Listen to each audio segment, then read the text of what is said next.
Podeli autosedišta je prisustvovao i član Gradskog veća za saobraćaj Aleksandar Kravić, koji je ovom prilikom istakao da je zahvaljujući ovakvim akcijama svest Novosađana na ovoj temi izrazito podignuta, te da će se u budućnosti nastaviti sa ovakvim aktivnostima.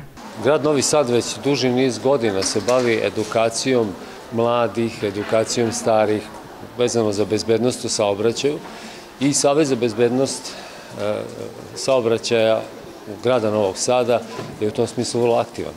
Što se tiče ove konkretne akcije vezane za dodelu dečjih sedišta, ona ima dve funkcije po meni. Prva je da se ta sedišta stvarno daju, a drugo da se ta priča ispromoviše, jer nije samo pitanje da li ćemo mi podeliti 100, 200 ili 300 sedišta tokom ove godine, već da drugi ljudi razumeju i dao Bog ima više dece i biće ih i tako dalje.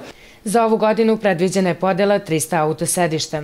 Jedan od roditelja kojem je danas uručeno sedište istakao da mu ovakva pomoć od izuzetnog značaja i dodao da je prijava bila izrazito jednostavna.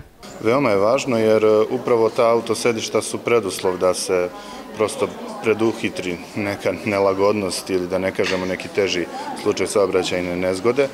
Tako da veoma je važno jer autosedišta su prevencija upravo te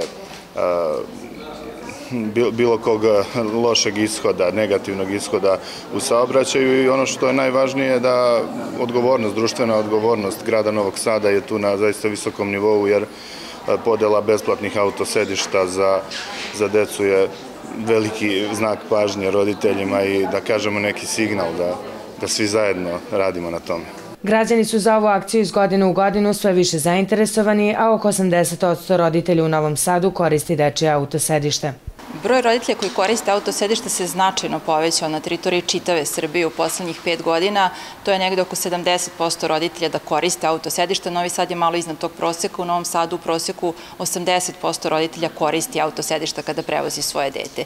Još uvek imamo taj problem sa tom pravilnom upotrebom autosedišta. Novi Sad tu isto negde prednjači, ali u principu u Srbiji oko 90% roditelja koji koriste autosedišta prave neku grešku u korišćenju i koriste ih na nepravilan način, i zbog toga su nam jako značajne ove obuke i predavanja koja držimo. Dakle, nije bitno samo da im podelimo i da dobiju autosedište, nego da oslušaju ovu kratku obuku kako bi bili sigurni da su usvojili sva znanja i da znaju zašto su bitne da se koriste autosedište i kako na pravilan način ovo konkretno autosedište koje će dobiti da koriste. U prvom krugu biće podeljeno 200 sedišta. Naredna podela i edukacija zakazana je za 7. jun. Drugi krug i preostalih 100 sedišta biće podeljen krajem septembra za decu rođenu između 31.7.2021. godine i 31.1.2022. godine.